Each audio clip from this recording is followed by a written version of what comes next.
Un casque bleu chilien de la MINUSTA, Rodrigo Andrés Sanhueza Soto, a été tué à Wanamint au moment où la police, appuyée par les forces onusiennes, intervenait pour débloquer la route nationale numéro 6 des manifestants en colère qui réclamaient de l'électricité. La représentante spéciale du secrétaire général des Nations Unies en Haïti, Sandra Honoré, dit condamner avec la dernière rigueur la violence ayant occasionné la mort du soldat. Elle a demandé aux autorités haïtiennes de s'assurer qu'une enquête approfondie soit menée pour que l'auteur de cet acte odieux soit traduit en justice sans délai. Quelques heures après, Claude Joazar, candidat au sénatorial, a été arrêté pour incitation à la violence. Signature ce mardi d'un accord entre le gouvernement et le ministère des Affaires étrangères, du Commerce et du Développement du Canada. Cet accord tripartite qui engage Haïti, la Suisse et le Canada porte sur la relance de la production agricole haïtienne. Suivez les explications du ministre haïtien de l'Agriculture, Fresner Dorsin, de l'ambassadeur canadien Paula Caldwell de Saint-Onge, ainsi que de son homologue suisse, Jean-Luc Virchaud. SIFA sont outils qui pourraient permettre que les agriculteurs, que ce soit dans l'ouest, que ce soit dans la Tibonite, que ce soit dans le nord, que ce soit dans le sud, et que ce soit dans la Grandance, qu'aient accès à crédit pour faire agriculture. Crédit, ce n'est pas bail. Certes, nous avons une bonne expérience que nous faisons dans le pays. Nous avons cité BCA et autres. Et tout le monde connaît qui ça expérience pour qui ça a été échoué. Et nous-mêmes, nous prenons tout exemple erreur qui est passé, qui a fait programme ça a échoué, pour que nous-mêmes, nous, dans l'équipe qui à la tête ministère, avec partenaires nous, Suisse et Canada, et bientôt Agence française de développement, pour que nous fassions de modèle ça un modèle de réussite dans le pays. Et nous pensons rapidement, dans le cadre de responsabilité que le gouvernement ban moins, le président de la République là ban moins, pour nous mettre en place la Banque nationale de développement agricole, que nous allons prendre les outils ça comme une pièce dans le moteur, pour qu'avec l'autre partenaire privé, dont Sogebank, nous travaillons déjà avec elle, dont Unibank, nous travaillons avec elle, dont la BRH, que nous travaillons avec elle, dont BNC, que nous travaillons avec elle, et tout l'autre opérateur qui a crédit déjà pour que nous fassions un modèle de réussite dans le pays. En tant que partenaire, nous nous associons à cette démarche à la fois pour la mise en œuvre d'un projet et pour lancer une dynamique de développement. Puis plus qu'un projet, le SIFA représente aussi le symbole d'une dynamique de concertation et d'action qu'il importe de protéger et renforcer pour assurer le succès et la viabilité. C'est dans cet esprit que s'inscrit pour le Canada le cofinancement de la coopération suisse. Ces fonds additionnels viennent s'ajouter aux engagements financiers du Canada et du gouvernement d'Haïti en vue d'augmenter l'envergure et la couverture géographique de ce nouveau système. Cette initiative ouvre la voie à un partenariat multiple, aujourd'hui avec la Confédération helvétique et dans le futur avec d'autres bailleurs de fonds potentiellement intéressés à appuyer l'élargissement et l'institutionnalisation de l'accès au financement agricole et rural en Haïti. Nous voulons faire de SIFA un modèle concret de coordination de l'aide sous le leadership du gouvernement haïtien. L'enjeu d'un crédit de court terme, mais l'enjeu du crédit du moyen et du long terme qui est nécessaire à la modernisation de l'agriculture. Et là, il y a un énorme travail qui est à faire de recherche. Le défi de la patience, parce que travailler sur l'assurance agricole, c'est un processus qui prend du temps. Et quand je vois ce qui s'est passé en Suisse, il a fallu au minimum 30 ans pour assurer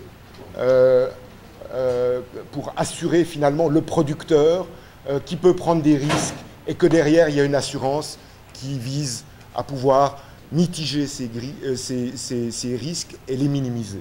La Suisse est heureuse de s'engager aux côtés du Canada, est heureuse de pouvoir soutenir le ministère dans cette phase 2 du programme SIFA. Les assises criminelles avec et sans assistance de jury se poursuivent au tribunal civil de première instance dans le cadre de l'opération baptisée Coup de poing visant à lutter contre la détention préventive prolongée. C'est ce qu'a annoncé le doyen du tribunal, Jean-Michel Raymond. Dans le début, nous avons bloqué toute audience civile, commerciale, etc. Mais depuis après Pâques, nous avons fait assision dans l'autre sens. C'est après-midi, nous examiner des dossiers. Néanmoins, dans la matinée, tout dossier qui est criminel ou bien correctionnel qui vient pour passer, il passé, dossier civil il passé. Pour assises là, nous travaillons dans l'après-midi. Nous avons 5 audiences par jour. Nous comprenons pas qu'il y a dans le premier jour comment il était vraiment livré le corps et âme. Nous entendons avec le commissaire gouvernement, au lieu de nous avons 5 audiences par jour, nous avons 5 audiences dans la semaine. Et puis, les samedis, nous avons des audiences tant correctionnelles que criminelles. Et en même temps, tout, nous avons passé des audiences, des dossiers criminels sans assistance des jurys, et dossiers qui ont rapport à coup de poing, nous avons examiné tout. Nous avons une opération coup de poing qui a un dossier pâle, plus nous avons des dossiers criminels sans assistance des jurys qui étaient au nombre de 450, qui ont un paquet là qui est épuisé. Nous avons dit qu'il est là fini parce que tout dossier qui est en état pour recevoir jugement, selon politique nouveau ministre là, nous devons épuiser avant pour connaître qui l'autre politique va l'appliquer. Une cérémonie en l'honneur des acteurs ayant apporté leur collaboration lors de l'accident survenu au Champ de Mars pendant le carnaval de cette année a été organisée ce mardi au Palais National. Plusieurs personnes ayant joué un rôle crucial lors de cette tragédie ont été récompensées. Nous avons parlé de l'initiative, madame, c'est vrai. Sans médecins, sans secouristes, sans ambulanciers, sans la police, sans la presse qui fait travail là.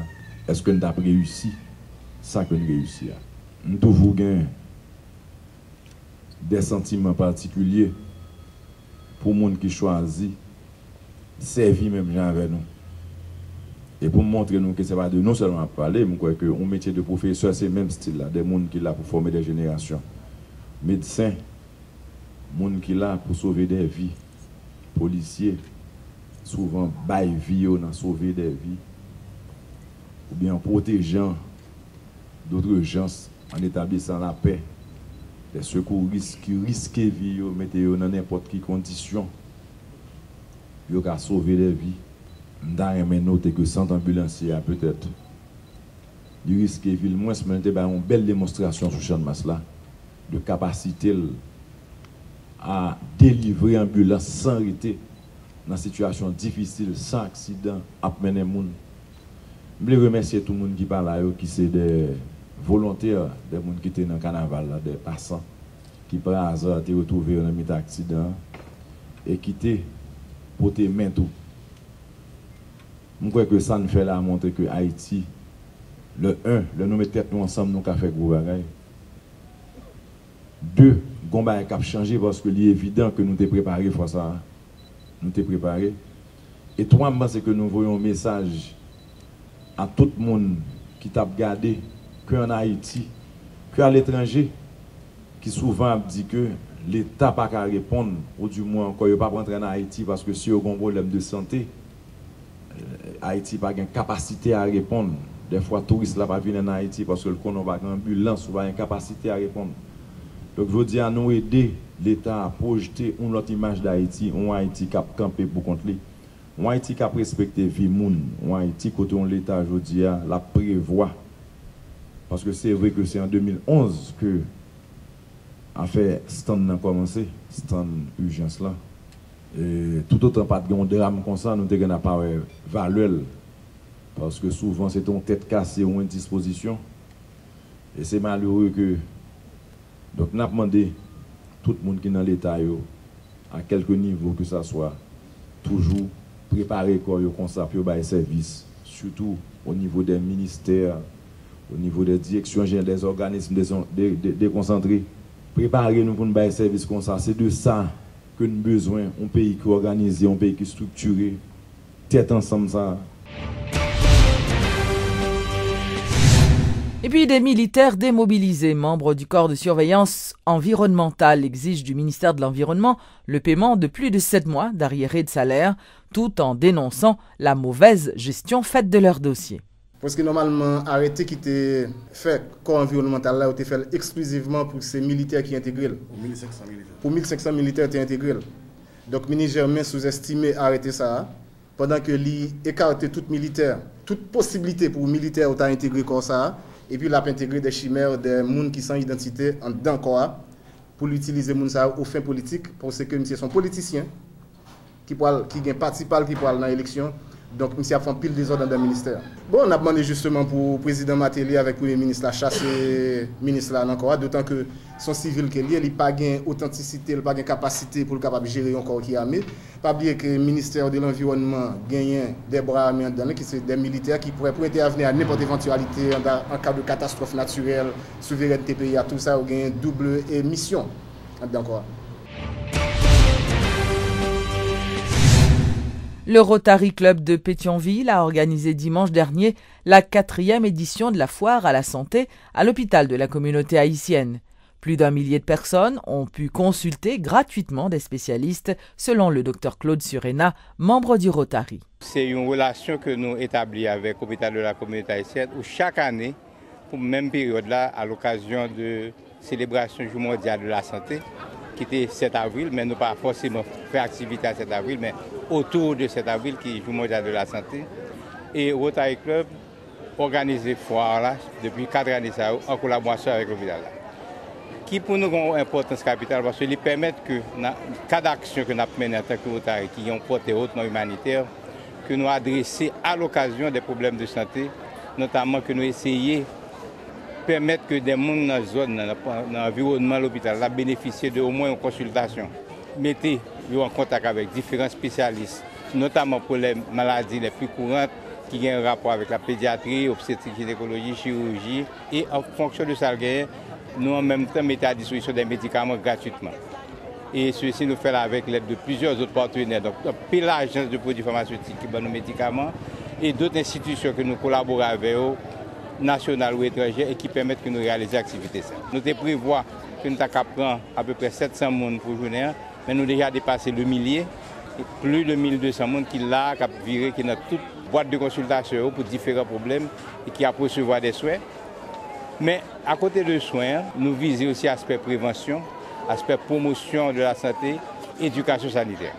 Et c'est ainsi qu'avec nous, là, pendant que le docteur eux-mêmes a fait consultation, il y a des groupes qui là, tels que la Pro-Famille, nous avons un groupe de support contre le cancer, nous avons Croix-Rouge haïtienne, toute institution là, il y a un encadrement qui permet de des informations spécifiques sur les problèmes de santé éventuels.